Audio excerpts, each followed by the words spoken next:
something that you like really do need to train, obviously off the course so that way it shows up on, or is like someone's over that first tee shot, they're nervous, they're doing this. Is there a, do this for 5 seconds, do this? Like, do you have any sort of little things like that, even if someone isn't quite ready to invest yet in that and they're just trying to like maybe be a little less nervous, or they have that nervy putt on 18 just to kind of help them out? There are a lot of different ways to be able to really approach this, but I think that the simplest one is just bringing an awareness um, to your breath when you're walking to the first tee. There's, our body's going to naturally get stressed, and it's going to do all of those things that it's designed to do when we sense a threat. But if we can just start to do some basic breathing exercises, and the first thing I would say is just put your hand on your belly and inhale and make your belly get bigger. Like that's deactivating those shoulders. Like that's the simplest form of starting to engage in some diaphragmatic breathing and getting the body out of that stress response. Gotcha. Yeah, I was gonna say the first tee and the 18th hole seem to always have the most stress for most people. So always trying to find little ways to do that. And it sounds like the training that you guys have isn't like 30, 40 minutes. Like this is something that you can do 5, 10 minutes when you're at home. Because I know people are obviously wicked busy and they want to, get on with everything else. But it sounds like 5, 10 minutes and you can start to see some benefits. Yeah, absolutely. And it goes back to that consistency play, right? Hmm. If I can have someone commit to five, maybe push that 10-minute mark just 5 days a week, it's less than an hour of your entire Yeah. week.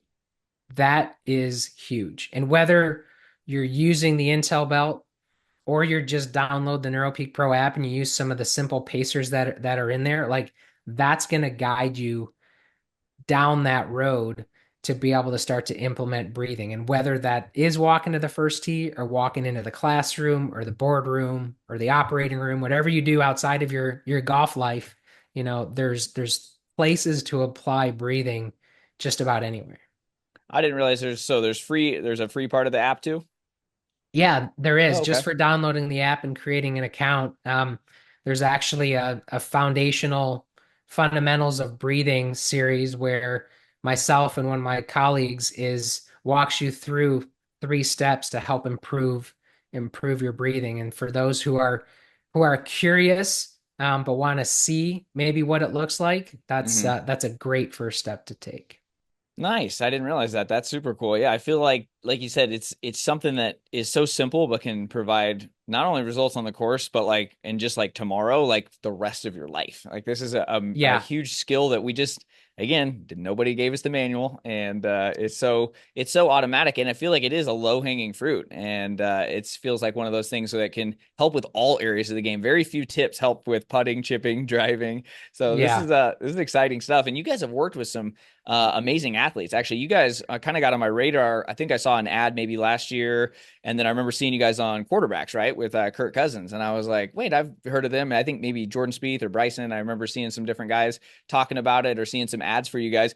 You guys work with different athletes in all kinds of sports. What's that been like to see how breathing can help football versus golf and any other sport?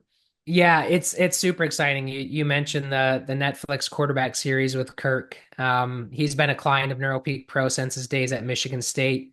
Mm, Um, we're in 17 or 18 NHL locker rooms. We do a lot of work with the DFB Academy, the soccer academy in Germany. So I say that with the science behind breathing doesn't change, right? hmm. We apply it, and I apply it particularly in golf, but we can apply it wherever we go. And again, those foundational elements of learning how to breathe better apply to every single one of those athletes and every single one of us listening and watching.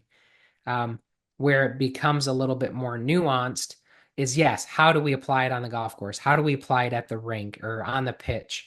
Um, there's so many different ways to be able to do it. And getting back to the question you asked earlier, where it becomes so powerful, it's not just something that you can do in the moment when you're starting to feel the nerves, Hmm. but that consistency play, it's like every time you run a breathing session, you're just putting a little bit of money in the bank, right?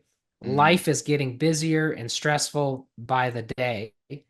And the more that we can start to get ahead of that, the smaller the impact that stress is going to have on whatever we're going to do next. So Yeah, if you're standing on the seventh tee and your buddies are razzing you and the shot doesn't fit your eye, like there's an opportunity right there to get into your breathing and start to deactivate that fight or flight response.